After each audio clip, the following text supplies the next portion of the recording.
Shalom jemaat Betani Madiun, anak-anak muda yang luar biasa. Hari ini kita akan bersama-sama belajar mengenai kebenaran firman Tuhan. Meskipun suasana mungkin tidak mendukung untuk kita berkumpul bersama-sama, tapi kita masih mendapat kesempatan untuk kita boleh belajar firman Tuhan. Mari sebelum kita mendengarkan firman Tuhan, saudara-saudara yang di rumah, kita akan berdoa bersama-sama terlebih dahulu. Mari kita berdoa. Tuhan Yesus, terima kasih sore hari ini kami boleh ada di tempat kami masing-masing. Kami dalam ibadah ini mempercayai Tuhan juga beserta dengan kami. Tuhan juga pasti akan memberkati ibadah kami. Dan kami percaya, kami menyerahkan kebenaran firman-Mu ini. Kau mengurapi hamba-Mu dan mengurapi setiap kami yang hendak mendengarkan firman-Mu. Beri kami pengertian supaya ketika kami mengerti firman Tuhan, kami belajar untuk melakukannya dalam kehidupan kami. Terima kasih Tuhan, kami siap untuk mendengarkan kebenaran firman-Mu. Dalam nama Yesus Kristus, kami berdoa dan kami mengucap syukur. Haleluya. Amin.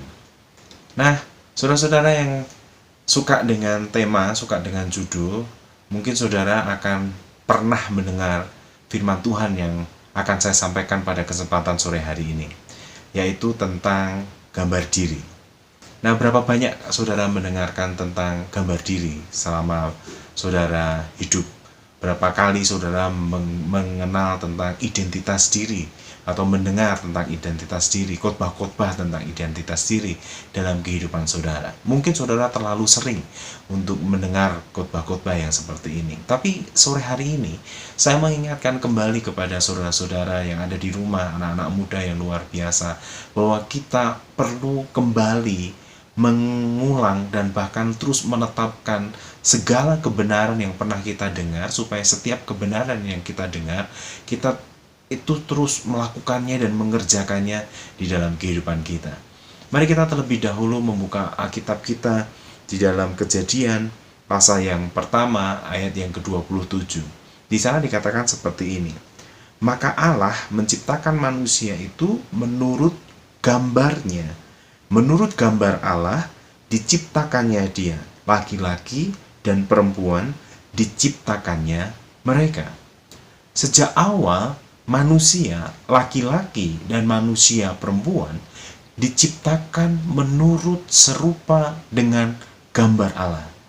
Artinya bahwa keberadaan kita sebagai manusia, baik itu laki-laki maupun perempuan, bahwa keberadaan saudara sudah didesain dan diciptakan Allah serupa dengan gambaran Allah.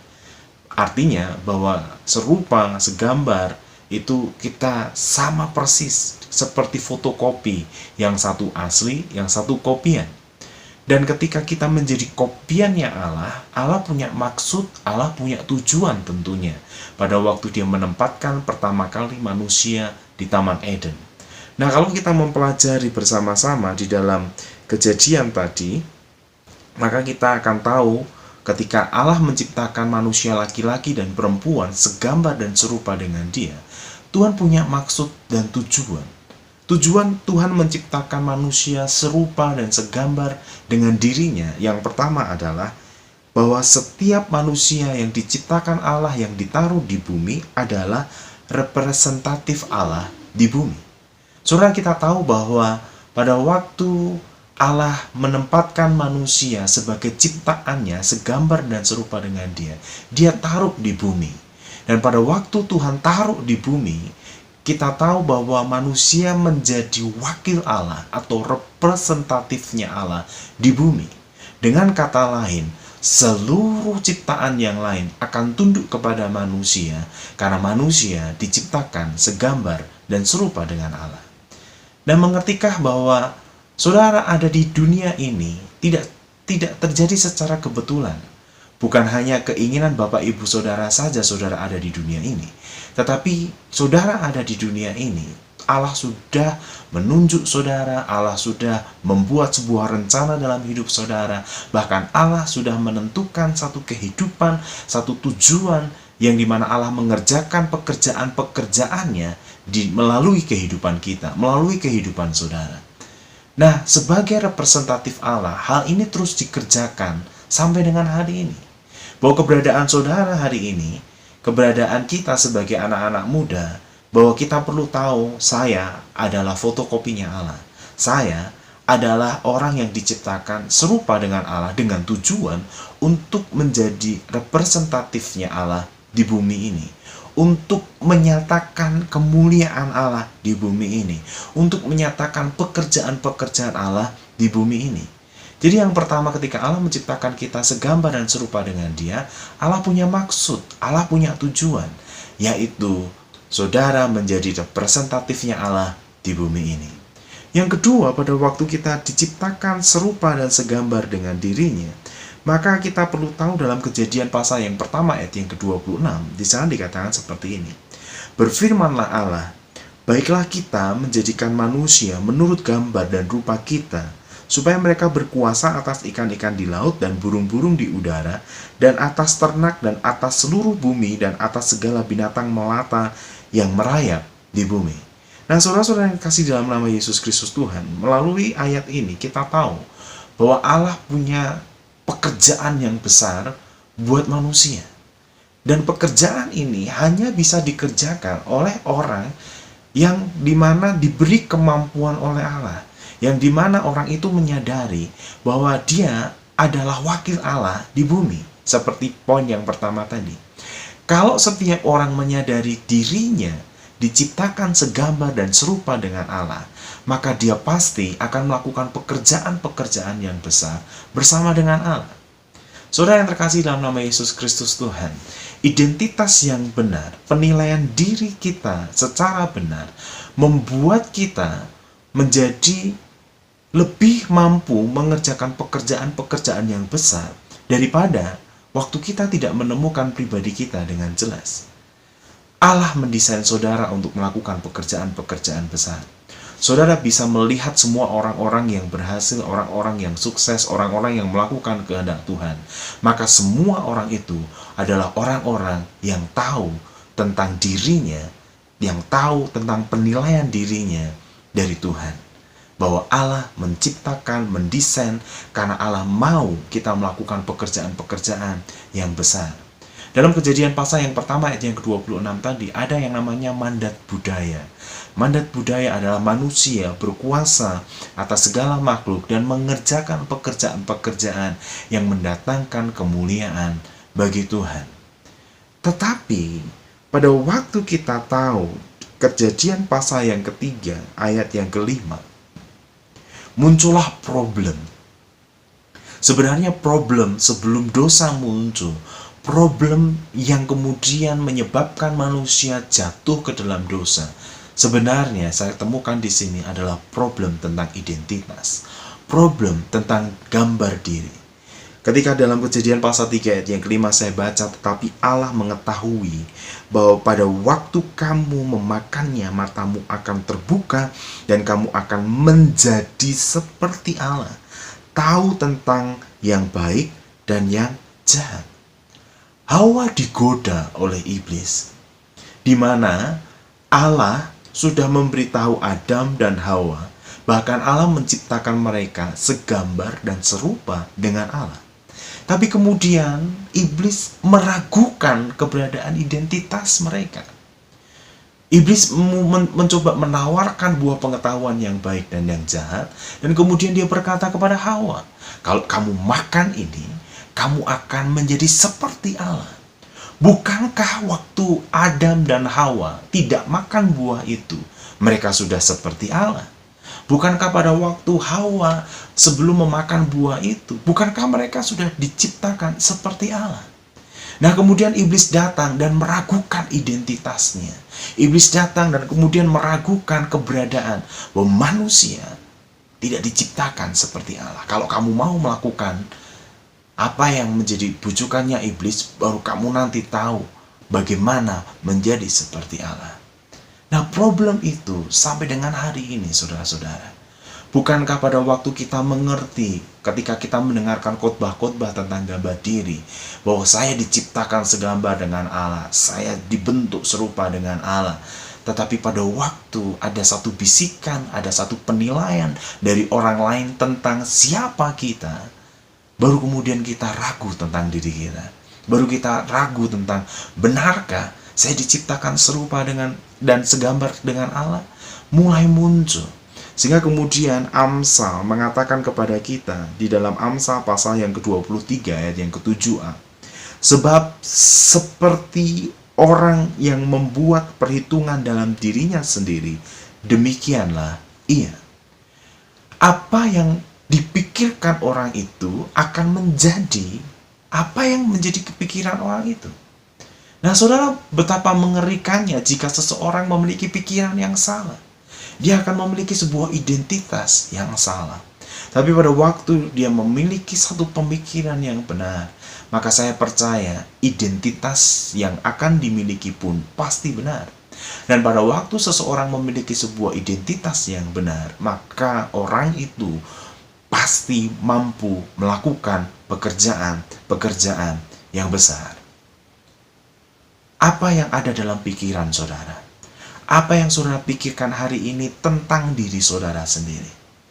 Jika kita berpikir salah tentang diri kita, maka kita sulit untuk melakukan pekerjaan-pekerjaan yang besar. Tapi pada waktu kita berpikir tentang diri kita secara benar, bahwa kita diciptakan serupa dan segambar dengan Allah, maka saudara pasti melakukan pekerjaan-pekerjaan yang besar. Beberapa contoh di dalam Alkitab, misalkan saya sebutkan Musa. Musa dididik secara luar biasa di Mesir. Dia dipersiapkan secara matang dari sejak dalam pendidikan kanak-kanak, remaja, bahkan kemudian ada sebuah isu yang akan menggantikan Raja Firaun adalah Musa. Tapi lihat, pada waktu kemudian dia melarikan diri dari Mesir, apa yang terjadi? Gambar dirinya mulai rusak. Dia mulai menilai tentang dirinya bahwa saya dikejar-kejar Firaun, bahwa saya orang yang tidak diharapkan oleh Firaun, bahwa saya. Dia begitu terus menilai yang salah tentang dirinya, sampai akhirnya Tuhan muncul, menampakkan diri dalam semak belukar, kemudian dia mau mengutus Musa untuk menyelamatkan bangsa Israel. Kalau saudara nanti membaca dalam kitab Keluaran, maka reaksi dari Musa pertama kali dia bilang begini, janganlah Tuhan kau pakai aku, karena aku ini gagap, karena aku ini lemah, pakailah abangku, saudara. Kenapa Musa tidak berani melakukan pekerjaan Tuhan? Karena Musa melihat dirinya sendiri yang salah. Untung Tuhan masih berbelas kasihan kepada Musa. Untung Tuhan masih mau mengasihi Musa. Pasti Tuhan tahu bahwa Musa mungkin memiliki citra diri yang tidak baik. Tapi justru di sini Tuhan pilih dia. Tuhan panggil dia. Dan kemudian Tuhan mau pakai dia. Baru kemudian saudara ikutin perjalanannya 120 tahun umur Musa. Bisa dibagi menjadi 3 fase. Fase yang pertama waktu dia di Mesir selama 40 tahun. Fase segala sesuatu ada. Semuanya ada. Fase ada di padang rumput ketika dia mengembalakan 40 tahun menjadi mantunya Yitro. Maka itu masa tidak ada apa-apa. Semuanya kosong. Gambar dirinya mulai rusak di situ karena dia tidak punya apa-apa. Tapi Allah memulihkan ketika dia memimpin bangsa Israel ke padang gurun itu. Dan kemudian dia berkata, God is everything. Musa menemukan gambar dirinya. Musa bisa menuliskan tentang dirinya sendiri. Bahkan dia menjadi orang yang paling lembut, paling sabar sebelum dan sesudah Musa. Dan itu dicatat di dalam kitab di dalam kitab Pentatuk, saudara-saudara. Nah, saudara yang terkasih dalam nama Yesus Kristus Tuhan, setiap saudara yang tahu tentang gambar diri saudara yang jelas, Allah mau bekerja dalam hidup saudara, dan Allah mau bekerja secara maksimal dalam diri saudara. Pertanyaannya, kembali lagi, Amsal menuliskan kepada kita, sebab seperti orang yang membuat perhitungan dalam dirinya sendiri, demikianlah ia. Kembali bertanya pada sore hari ini, apa yang menjadi pikiran saudara tentang diri saudara? Kalau saudara berpikir salah tentang diri saudara, saudara tidak akan pernah mencapai garis yang maksimal. Saudara tidak akan pernah memperoleh yang namanya sebuah keberhasilan. Saudara tidak akan pernah bisa melakukan pekerjaan-pekerjaan yang luar biasa bersama dengan Tuhan. Tapi kalau saudara menemukan identitas saudara, semua orang akan berkata yang pernah berhasil dalam melakukan pekerjaan Tuhan, mereka akan berkata, bahwa dengan Tuhan segala perkara dapat aku perbuat. Nah, saudara yang terkasih dalam nama Yesus Kristus Tuhan, apa yang menjadi kepikiran saudara? Itu yang harus kita kemudian mengerti, bahwa gambar diri kita harus terus diperjelas. Kita diciptakan segambar dan serupa dengan Allah. Pertanyaan yang berikutnya, 3 poin yang terakhir kemudian. Bagaimana kalau gambar diri saya telah hilang? Bagaimana gambar diri saya sekarang telah rusak? Ada sekian banyak anak-anak muda yang saya temui ketika saya melayani pekerjaan Tuhan, baik itu ketika saya menemui di persekutuan-persekutuan, ataupun ketika saya ada kesempatan untuk bertemu anak-anak muda di pinggir jalan, saya berbicara dengan mereka. Maka setiap mereka yang tidak bisa menemukan atau memberikan penilaian tentang diri mereka sendiri, mereka rata-rata adalah menjadi orang-orang yang mudah menyerah. Mereka rata-rata adalah anak-anak yang kemudian patah semangat. Bisa dari background keluarga, ketika sejak kecil diperlakukan mungkin sesuatu yang tidak adil, mungkin diperlakukan kasar terhadap orang tuanya, mungkin tidak diingini orang tuanya. Lingkungan keluarga bisa menyebabkan seseorang juga bisa rusak gambar dirinya. Lingkungan secara umum pun juga bisa membuat gambar diri seseorang bisa menjadi rusak. Bagaimana kita memulihkan gambar diri yang rusak itu? Bagaimana kita bisa menemukan kembali gambar diri ini supaya kita bisa mampu melakukan pekerjaan-pekerjaan yang besar yang Tuhan sudah siapkan buat kita. Yang pertama, kalau saudara nanti lihat di dalam Lukas pasal yang ke-15 ayat yang ke-18, maka ada satu kisah tentang anak yang bungsu. Saudara, pada waktu kisah ini diceritakan, saya sering kali mendengar bahwa yang menjadi permasalahan di sini adalah si bungsu. Menjadi fokusnya di sini adalah si bungsu. Saya setuju. Tetapi saya juga belajar, ternyata si sulung, kakaknya, juga mengalami satu identitas yang tidak benar. Bahwa si sulung, nanti ceritanya ketika si bungsu ini meninggalkan dan kemudian si sulung tahu bahwa adiknya kembali, lalu dia protes kepada bapaknya. Artinya bahwa anak ini, si sulung ini juga tidak tahu tentang identitasnya yang benar. Sebab nanti ketika tahu apa yang menjadi milik bapaknya, itu menjadi milik dirinya sendiri. Apa yang menjadi milik bapaknya akan menjadi milik anaknya. Tapi si sulung tidak tahu akan hal itu, sehingga sama-sama gambar dirinya rusak. Tapi belajar dari si bungsu, pada waktu dia memutuskan dirinya untuk pergi keluar dari rumahnya, kemudian dia berpesta pora di sana, maka gambar diri si bungsu betul-betul rusak. Nanti kalau saudara membaca secara komplit, di sana dikatakan bahwa dia akhirnya ada di sebuah peternakan babi, dan untuk makan makanannya babi, dia tidak bisa. Dengan kata lain, setiap orang yang gambar dirinya rusak akan selalu menjauhi Tuhan. Dan ketika dia semakin menjauhi Tuhan, konteks babi bagi orang Yahudi adalah sebuah kenajisan. Semakin kita jauh daripada Tuhan karena gambar diri kita yang rusak, semakin kita hidup dalam kenajisan, semakin kita hidup dalam kenajisan, dan semakin kita hidup dalam kenajisan. Tetapi senajis apapun orang itu, ketika ada sebuah kemauan untuk bertobat, Lukas pasal yang ke-15 ayat yang ke-18 dikatakan, "Aku akan bangkit dan pergi kepada Bapakku dan berkata kepadanya, Bapa, aku telah berdosa terhadap surga dan terhadap Bapa." Ada sebuah keputusan bahwa anak itu bertobat. Si bungsu itu bertobat kepada Tuhan. Berita tentang pertobatan jarang diberitakan kepada gereja-gereja. Padahal Yesus pertama kali datang ke dunia, dia berkata dan mengkhotbahkan, bertobatlah sebab kerajaan Allah sudah dekat. Jikalau memang kita dalam posisi, dalam keadaan yang berdosa dan saudara tidak mau bertobat, maka saudara akan terus terjerumus dalam dosa dan saudara akan memasuki lingkaran setan, di mana saudara mungkin akan jatuh dalam dosa dan kemudian saudara merasa lebih baik, tetapi saudara akan sebenarnya akan semakin jahat dan semakin jahat dan semakin jahat dan semakin jauh dan semakin jauh dan semakin jauh daripada Tuhan. Tidak ada kata terlambat.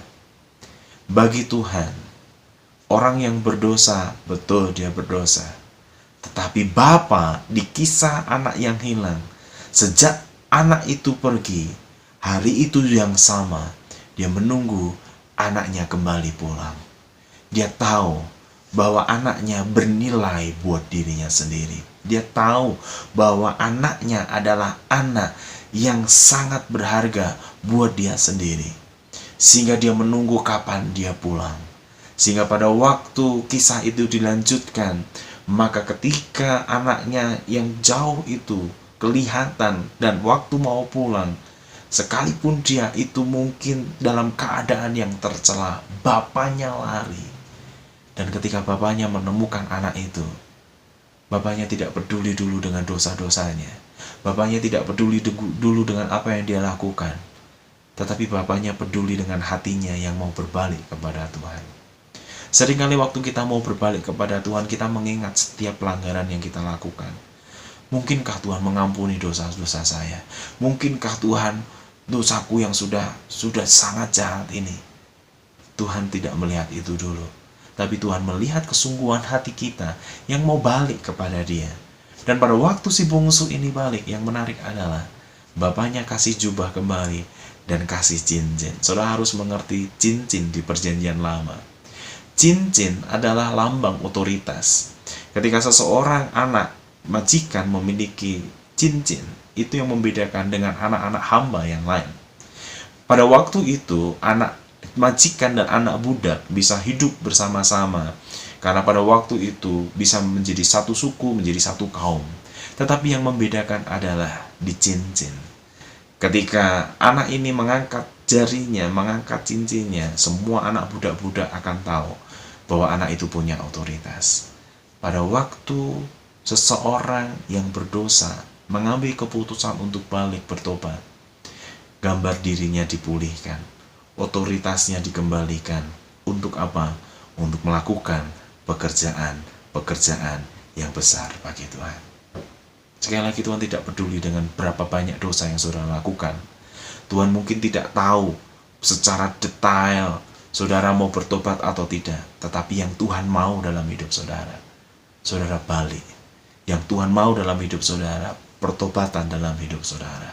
Ketika saudara bertobat sungguh-sungguh, jelas dikatakan dalam 1 Yohanes ayat pasal pertama ayat yang ke-9, Dia Allah yang adil, Dia Allah yang setia. Dia mengampuni setiap dosa dan pelanggaran kita bagi setiap orang yang bertobat, bagi setiap orang yang datang kepada Allah. Yang kedua, saudara-saudara, kita perlu tahu bahwa di dalam 2 Korintus pasal yang kelima ayat yang ke-17, di sana dikatakan seperti ini. Jadi siapa yang ada di dalam Kristus, ia adalah ciptaan yang baru. Yang lama sudah berlalu, sesungguhnya yang baru sudah datang. Yang pertama, saudara harus mengalami pertobatan untuk saudara mengembalikan gambar diri saudara yang rusak oleh karena dosa. Dan yang kedua, kalau memang gambar diri saudara telah rusak, di dalam Kristus, kita adalah ciptaan yang baru. Kalau saudara memang sudah di dalam Kristus, saudara harus ciptaan baru. Saudara adalah orang yang diciptakan, didesain serupa dan segambar dengan Allah. Oleh sebab itu, ketika saudara di dalam Kristus dan sampai dengan hari ini saudara masih di dalam Kristus, artinya Tuhan mau lewat saudara, lewat hidup saudara, saudara mampu melakukan pekerjaan-pekerjaan yang besar bagi Tuhan. Ini akhir zaman, saudara-saudara. Tuhan mau setiap anak-anak muda dipakai Tuhan secara luar biasa. Kuncinya apa? Ketika saudara tinggal di dalam Kristus, ketika saudara ada di dalam Kristus. Sebab setiap orang yang di dalam Kristus, dia ciptaan baru. Artinya Tuhan memulihkan setiap gambar diri yang rusak di dalam Yesus Kristus Tuhan. Sehingga kemudian Roma pasal 8 ayat yang ke-29 di sana disinggung bahwa kita telah dipanggil, ditetapkan untuk menjadi serupa dengan gambaran anaknya, yaitu Yesus Kristus Tuhan. Dan hal itu akan menjadi mungkin ketika kita masih tetap tinggal di dalam Kristus. Meskipun ada sekian banyak orang yang kecewa karena mereka menjadi Kristen mungkin tidak mendapatkan sesuatu yang mengenakan. Tetapi ketika saudara terus ada di dalam Yesus Kristus Tuhan, saudara mendapatkan pemulihan gambar diri. Dan kemudian Tuhan berjanji memakai hidup saudara melakukan pekerjaan-pekerjaan yang besar bersama dengan Tuhan. Yang ketiga, yang terakhir sesuai dengan janji saya. Kalau nanti saudara membaca di dalam Mazmur pasal 139 ayat yang ke-14. Di sana dikatakan seperti ini. Aku bersyukur kepadamu oleh karena kejadianku dahsyat dan ajaib. Ajaib apa yang kau buat, dan jiwaku benar-benar menyadarinya. Mari saya akan cerita sedikit tentang latar belakang Daud. Kalau saudara tahu tentang latar belakang Daud, Alkitab memang tidak menuliskan secara detail tentang kehidupan Daud. Tetapi ketika kita bicara mengenai Daud, ada buku-buku tertentu yang menuliskan bahwa Daud itu dilahirkan dari seorang ibu yang bernama Nitshephet. Nah, pada waktu Daud ini dilahirkan dari seorang perempuan yang namanya Nitshephet, maka Daud ini sejak dalam kandungan sudah ditolak oleh ayahnya. Dan kemudian waktu dia ditolak oleh ayahnya, karena diperkirakan oleh ayahnya si Daud, yaitu Isai, bahwa ini bukan anaknya. Isai menolaknya. Tetapi Nitshephet meyakinkan kepada Isai bahwa dia adalah anaknya. Sampai suatu kisah akhirnya semua saudara-saudaranya tidak mau makan bersama-sama dengan Daud sejak kecil. Tetapi Nitshephet selalu mendidik Daud. Daud, kamu diciptakan oleh Allah. Bahkan ketika saudara-saudaranya kemudian bersepakat untuk mengusir Daud, bahkan untuk mengembalakan 2-3 ekor domba di padang sana, tetapi Daud tetap mengerti dan menyadari bahwa dia diciptakan serupa dan segambar dengan Allah. Dan waktu dia betul-betul mengerti dan menyadari dia diciptakan serupa dan segambar dengan Allah, apa yang terjadi dalam kehidupan Daud? Dia melakukan pekerjaan yang besar bersama dengan Allah.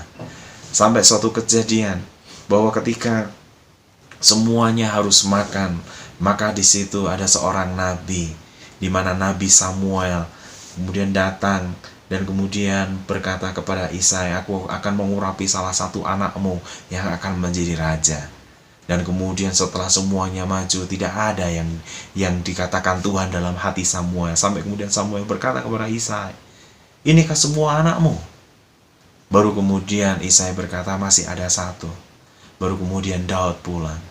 Pada waktu Daud pulang, dia diurapi menjadi raja. Tidak sampai di situ.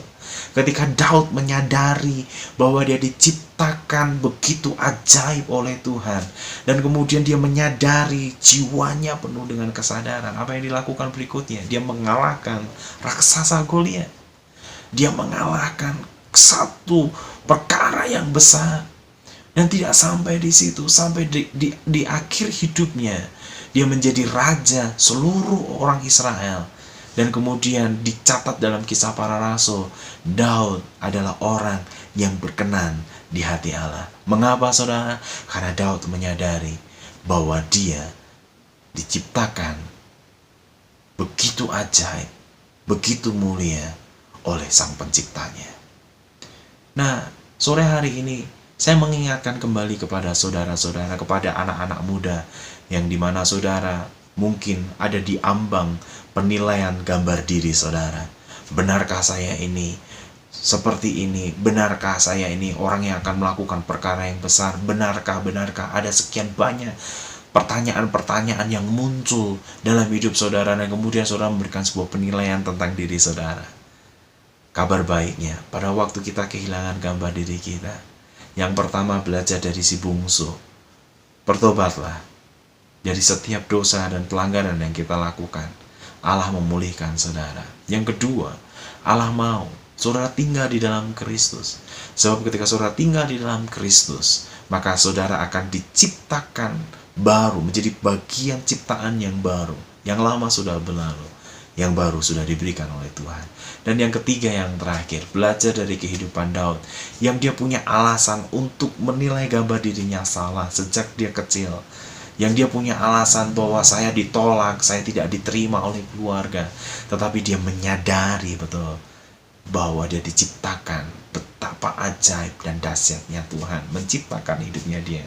Dan kemudian dia melakukan perkara-perkara yang besar. Saudara adalah orang yang akan melakukan perkara-perkara besar bersama dengan Allah.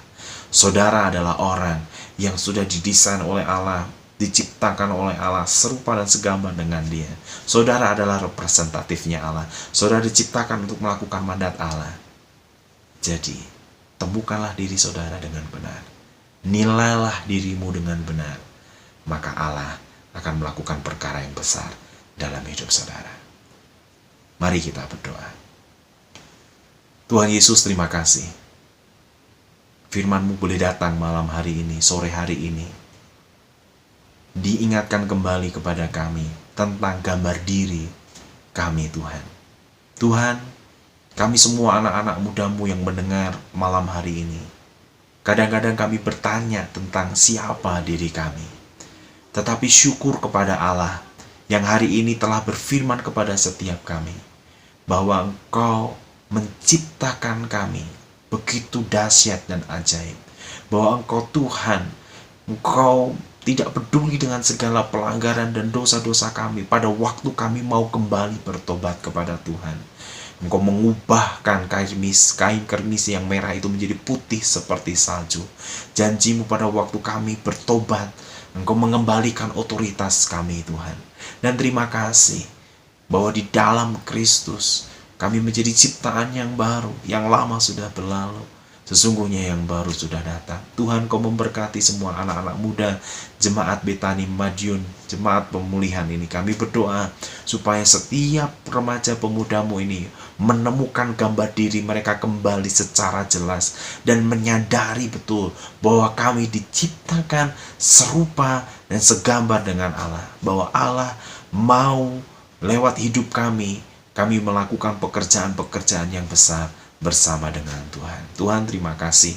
Kau memberkati semua anak-anak muda kami ini, Tuhan. Terima kasih. Dan sebentar kami bersama-sama akan menerima berkat-Mu. Oh, shikana malamana karasyakana mana maya syakana mana.